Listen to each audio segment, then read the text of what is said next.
Hello Laziali all over the world, the best show ever, Lazio and cappuccino, even though the company is not great, unfortunately, but hey, we'll take what we get. Alasdair is celebrating, right? Scotland qualified for Euro, while Italy, it's a little bit complicated for us. You're the one wearing the shirt, so I don't know who's really celebrating. I mean, let's say one of us is going to the Euros next year, one is a bit nervous. Yeah, there's a big chance we're not going as usual, I would say. But yeah, nice shirt, so I had to sell. Talking about shirts, because I have to give him credit. It took like 1 year, but finally. Yes. The Ross Country shirt. I know everyone knows it by heart, but yep. So finally. Thanks, Alasdair, by the way. International break usually is very boring, but not this time, Alasdair. We have so many things to talk about. Shall we start from the interview of Ciro Immobile to Il Messaggero, that it's a popular Rome newspaper? Not very good words from Ciro. I didn't expect them. Basically, he said that he's disappointed because some Lazio fan criticized him, and but the real Laziali supported him. From the captain, you wouldn't expect those type of quotes, right? Yeah, it took me by surprise. I think this was something you talked about a week or two ago. You know, the signs of discontent, I guess, and his wife on Instagram saying something along these lines. And I think there's one thing for it to be kind of like rumours in the background, another thing for him to actually actively go and do a newspaper interview saying this kind of stuff, especially when it was about having offers from Saudi Arabia in the summer that were turned down and possibly reconsidering that. And I mean, this is pretty punchy stuff that actually a lot of players would be kind of hammered by if they weren't Ciro Immobile. And to be honest, the whole thing's left me a bit confused. I mean, I was thinking, is it like that? I've certainly not been thinking badly about him because he started the season badly. I've not heard that many of my Lazio sporting friends saying bad things about him. I've not heard that much in the stadium of people being against him. It's been the complete opposite from what I've been able to hear. I've not been as many games as you have this season, so maybe you can give me a better idea of what's been happening inside the stadium, but that was the thing almost as much that confused me as anything else, was like, I just don't feel like what he's saying actually measures up against the reality, but obviously he'll know better because he's the one with social media accounts. He'll be maybe receiving messages in private or whatever it is, but it kind of surprised me, the whole thing. Well, you know, not at the stadium, I would say. At the stadium, he got the maximum support, I would say. There was a banner in the last game from Curva Nord supporting Ciro. There was one from Curva Sud supporting Ciro. So the stadium always supported him, even though, I mean, his performance weren't great this year. Obviously, on social media, it's a completely different story. But, I mean, you are a professional football player, and if you are disappointed because someone on social media started complaining about your form, then, you know, you should probably change sport. I mean... you need a thick skin, don't you? Yeah, and the thing is, I mean, Messi has been booed in Paris. Messi. I mean, you're Ciro Immobile, you're a great player, I will always love you and remember kindly, but if Messi gets booed, then everybody should be used to that. I mean, they criticize Mbappe, who is probably the best player in the world right now. So, I mean, Ciro, you're 33, you're injury prone because 2023, I think he played less than 50% of the games. So, I mean, you should be expecting something like that, and you should be trying to come back. The thing I'm very disappointed, Alasdair, is that Ciro should have said, I'm not considering interview now. I'm focusing on recovering, on getting back on the pitch, on scoring again. Then afterwards, when I start scoring and back on form, I will release an interview and say, you know, you remember in October when I was injured? Well, some fans didn't support me and I'm a little bit disappointed. But no, you're the captain. You should be quiet and focusing on getting back on form. Yeah, and I guess the other layer of this that's confused me a bit is that I think we can all agree Ciro's had to deal with more unfair criticism than most players. And you mentioned Messi there, different level of player, obviously.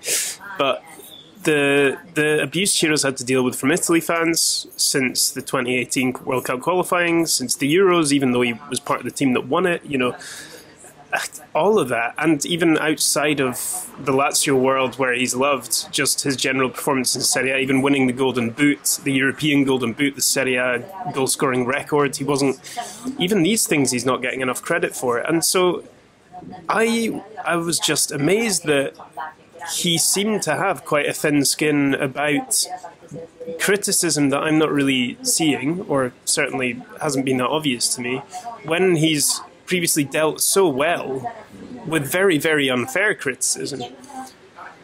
And to me, if this wasn't Ciro, if it was another player, I would usually be thinking, are they just trying to create a narrative that allows them to leave?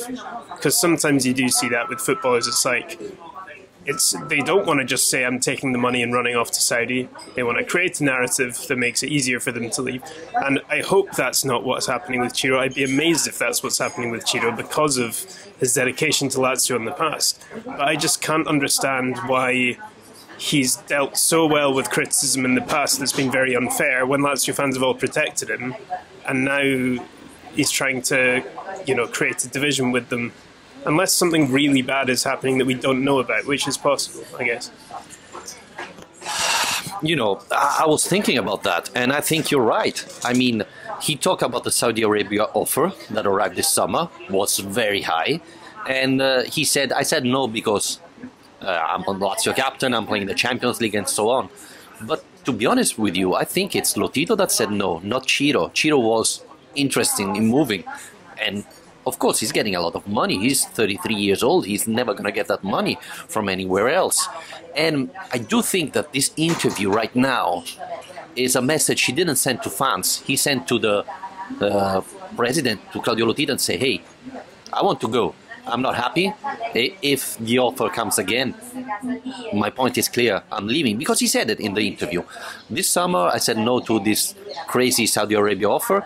If this offer comes again, I'm not sure I'm going to say no again. And, in January could be an issue because we know how Lazio struggle to operate in January with one month time. So it would be concerning if Ciro leaves in January, but with 30 million euros, I mean, you can buy two players. Yeah, it's not going to be easy, probably better in the summer. But for me, this is the message, He said, I tried, but it didn't work out. I'm not happy. The fans doesn't love me anymore, which is completely false. So if I get an offer again, I want to leave and try this money. Is the ironic thing not that the Lazio fans do still love him, but him coming out and saying something like this will make them love him less? Yep. So he's almost kind of created that problem. I don't know. What do you think the reaction is going to be like from fans to this? Well, I've been talking with fans recently, and they're all very upset about these quotes. I mean, even fans that supported him are now a little bit disappointed. Why coming out and saying this thing? Again, the stadium supported 100% Ciro Immobile. Everybody was there supporting him, even though, again, I insist, he's been pretty much injured all the time. He didn't play last game in Serie A, and this was the second consecutive game in Serie A he didn't start.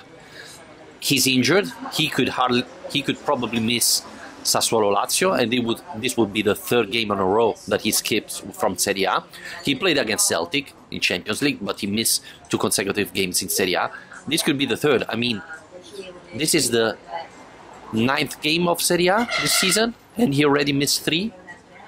I mean, that's a lot for Ciro Immobile, who's used to play every single game. So, fans are disappointed. On the other side, Tati Castellano had played really well against Atalanta. He's growing, he's improving. Sarri spoke well about him. Maybe he's feeling the pressure. Maybe he's concerned that finally Lazio has a real number 9 that could play instead of Ciro Immobile. Yeah, which is something, as we well know, and listeners to this will know, we've been talking about it for 7 years or so, the need to get one in, and finally there is one. And look, I really, I'll reiterate again, I really hope there isn't serious abuse going on here and something nasty that we don't know about. Because if it is just just a case of not liking to be criticised. I just find that a bit bizarre, because, you know, every fan is always going to have an opinion about footballers, no matter what. Even the, like you mentioned, the absolute best in the world will get criticised when they're not at the levels they want. And look, his role is changing. He's getting older. He's getting more injuries. His position in the squad isn't as nailed on as it was before. But this is all to do with the club developing, and I think he said something like along the lines of, you know, do you not remember where we were when I first arrived? And he's absolutely right. He's a Lazio legend. He's helped the club get from there to here. No one is ever going to forget about that contribution and the incredible player he's been. And no, I don't think anyone's saying he's finished either. I mean, if people are saying that to him, you've just got to, you know, dismiss them, like I'm saying. I think most Lazio fans were so committed to Ciro as well, because when you speak to fans of the Azzurri or people who just watch Italy games or tune in for big Lazio matches, whatever, he gets so much criticism from people that I feel like I've spent half my life defending Ciro Immobile and explaining why he's so good, and writing articles about why he's so good, and talking on here about why he's so good. So I feel like we are all... That's part of the reason why Lazio fans will be upset by this too, is that we feel like we've committed a lot of time and energy into defending Ciro because nobody else has been. So it would be such a sad thing for that to happen as well. So soon after Sergei going as well, I mean, I feel like if Ciro left, you're stripping away the heart of this club within 6 months of it. Well, it could be a change of generation. The other thing I was thinking, maybe if this is not all a plan to leave, could it be that he's struggling to accept that he's facing the end of his career? And it's not easy. It's probably the worst part, right? Because you have been a superstar and now suddenly your shape is dipping. You get a lot of injuries. You are missing chances that before you would easily score. I think against, what was it, Atletico Madrid, he was in front of the goalkeeper all alone, he missed that. And he's struggling to understand what's going on. He's struggling to accept this thing. I'm training hard, I'm putting 100% of myself in the pitch and in the training, and I'm not performing like before. It's the most difficult part for a superstar, for a player. And maybe this interview was dictated by his disappointment to be in this condition, right? To be struggling. Usually he was carrying us, scoring game after game after game. And now what is it? He scored the first game penalty, he scored another penalty. After that, he's been struggling, honestly, to play at this level. Tati Castellanos come in and score immediately after 5 minutes and then provide an assist. I think this could be a reason for this bad interview. Possibly. I mean, now's the time, I think, for him to prove how much he does love Lazio. He's been talking about it for years. Lazio loves him. And I think after this interview as well, that'll probably be made clear to him by a lot of people as well, that is not what the average Lazio fan is thinking about him. There's no way people don't appreciate his contribution. But now is the time for him to show he loves Lazio by being a part of this team, being the captain of this team. And okay, if your role is reduced now, your role is reduced. It's up to you to, prove that you deserve to be in there. Nothing is ever given to you, and he knows that. His career has all been about hard work. He's had to scrap his way into the positions he's got himself into. So yeah, it's not the ideal international break present. Maybe we should talk about something happier. Well, there's not a lot of things happier, to be honest. Injury situation is not great. I mean, Provedel skipped the national team because of an injury. Zaccagni came back from the national team because he was injured. Luis Alberto didn't train last week. He's been subbed against Atalanta for an injury, just like Zaccagni.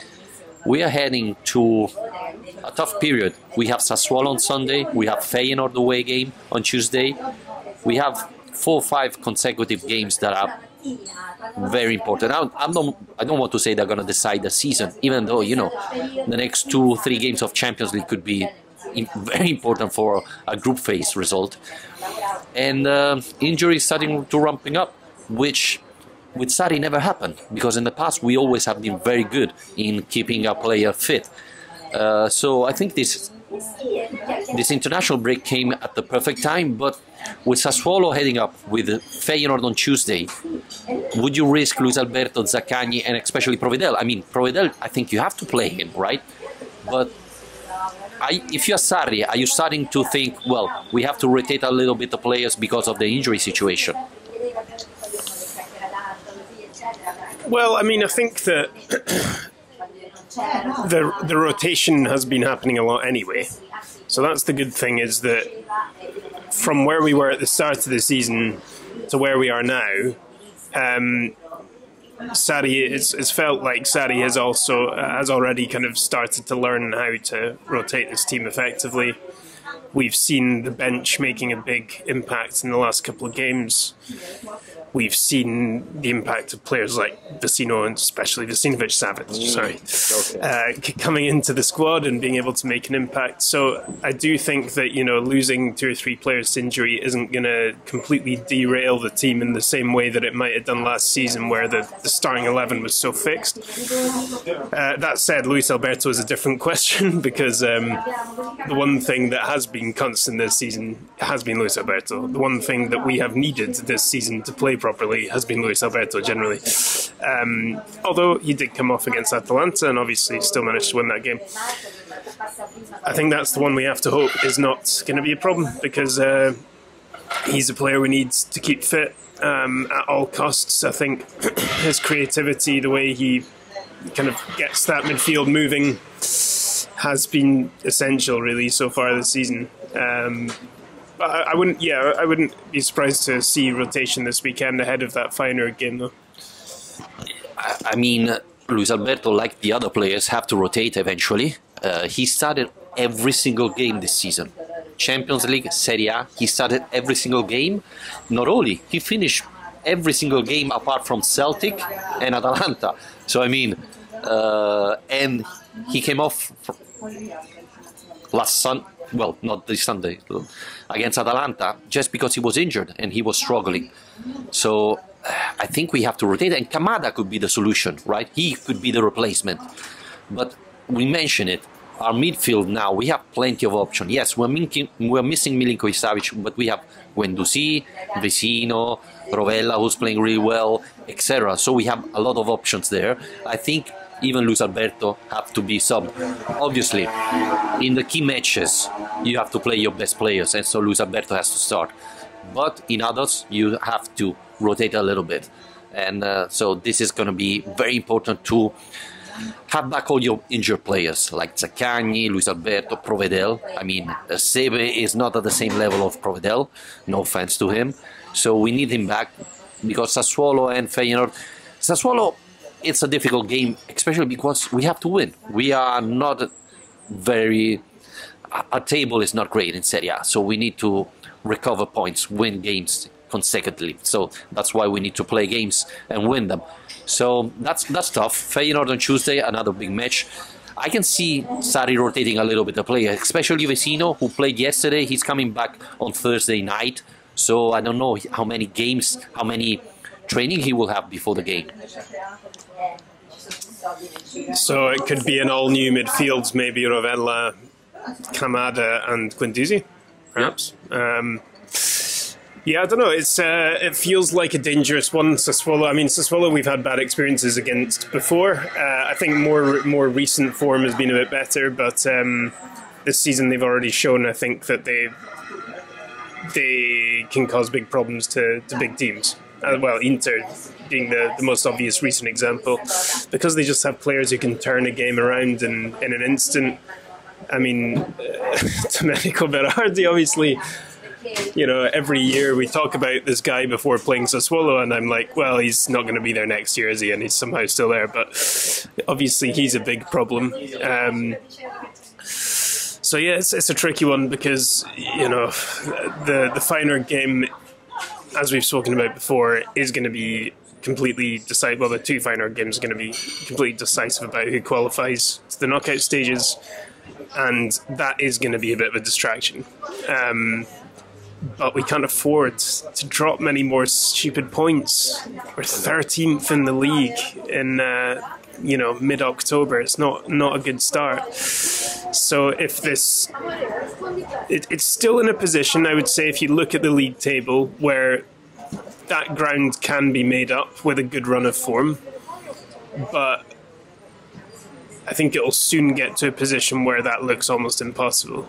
So, yeah, I mean, every Serie A game feels very important at the moment.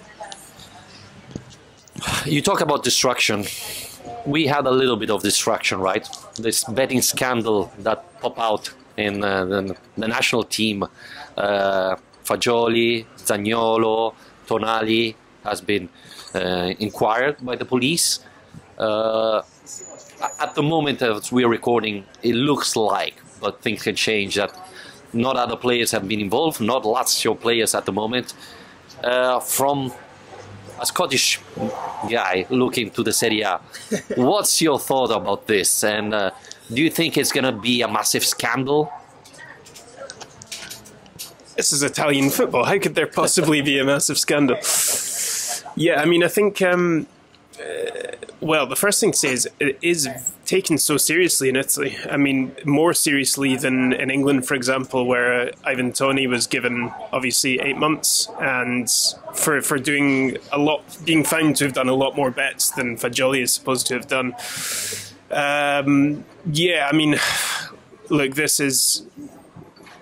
has the potential to blow up. It kind of depends how much of the speculation that's swirling around that we're not really going to talk about, because there's no point in starting to name players who have been kind of informally implicated without actually being proven or even investigated. So at the moment, like you say, Fagioli, Zaniolo and Tonali. Fagioli yesterday got a 7-month ban from football with a few kind of added bits and bobs he has to do. I think the main thing it comes down to is kind of how widespread this has been, how much of a problem this is. It is slightly alarming that they're all quite young players of the same generation.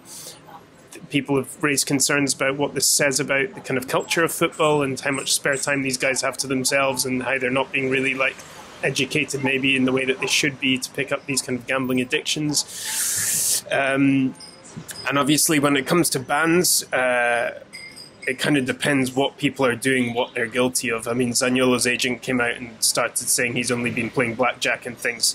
The reason that's important is that it's written into the sporting code that you can't bet on football. That's supposed to be a minimum 3-year ban, but then that got reduced from Fagioli's case because he was helping authorities, he was admitting his guilt straight away. And then the next level is if you're betting on your own team, and that's minimum 5 years. So I guess that would again be reduced if by collaborating, but probably reduced to still a larger overall suspension. It's a real shame, you can't blink before there's another scandal in Italian football. And I really just hope it doesn't become a bigger thing than it already has been, but it's not nice to see. And I think as well, like I say, the things it says about larger problem in the game are slightly alarming, because it's young guys, and well, it's not just in Italy, this is a problem. Yeah, it's sad enough that we just finished with the Juventus getting penalized, and immediately after there is this betting scandal. Let's not forget TV rights. We are struggling. We didn't renew our contract still for the next 3 years, and we are not close to the proposal Serie A team wanted. So this tells you how our league is struggling, and all these scandals are definitely not helping. So yeah, it's not a good period for the Italian football, and it looks like we're doing all ourselves. We're shooting on our foot ourselves. It's not something from outside that it's putting us in big trouble. So, do you have sympathy for the players in this at all? I mean, a lot of people have kind of pointed to this. They are supposed to be educated about this and made very clear to them. So it is their responsibility. That's that. You need to be punished. You need to, behave in the right way. But do you think it should be reiterated more? Do you think there should be more support for players to make sure this isn't happening? I mean, clearly there's a bit of an issue if there's so many cases of this happening. And also that, especially in a world surrounded by gambling, I think that's the thing that annoys people about this kind of case, is that the kind of hypocrisy of Serie A banning it, and then you go on the Serie A website to read about it, and there's a big banner at the top for a gambling company, and there are gambling sponsors everywhere around football. So what do you think about all that? Well, to be honest with you, 3 years ago they make this new rule that betting company could not promote them on football shirts, football website and things like that. Yeah. So this proof that absolutely it's not working. The dignity decree. Yeah, the dignity decree, it's a completely fail. Even because it done even worse, because at least before you could bet on legalized website. Now you're forced to go to illegal websites, and this is one of the issue. But again, Italian clubs lost a lot of money. Let's not forget Lazio had marathon bet on the shirt, was a lot of money, 10 million euros, 9 million euros, I don't remember. And they had to take it off. The turned to crypto as well, or fan tokens and these things which disappeared. And again, crypto is even worse. We saw so many scams about crypto, and Roma had digital bits, Inter had digital bits. They didn't pay them. So it's even worse.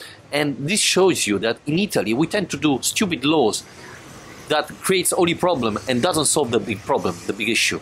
So that's the biggest problem. The other thing is, we do this law like 3 years of ban if you bet on your game, and then in England you get 7 months if you do the same thing.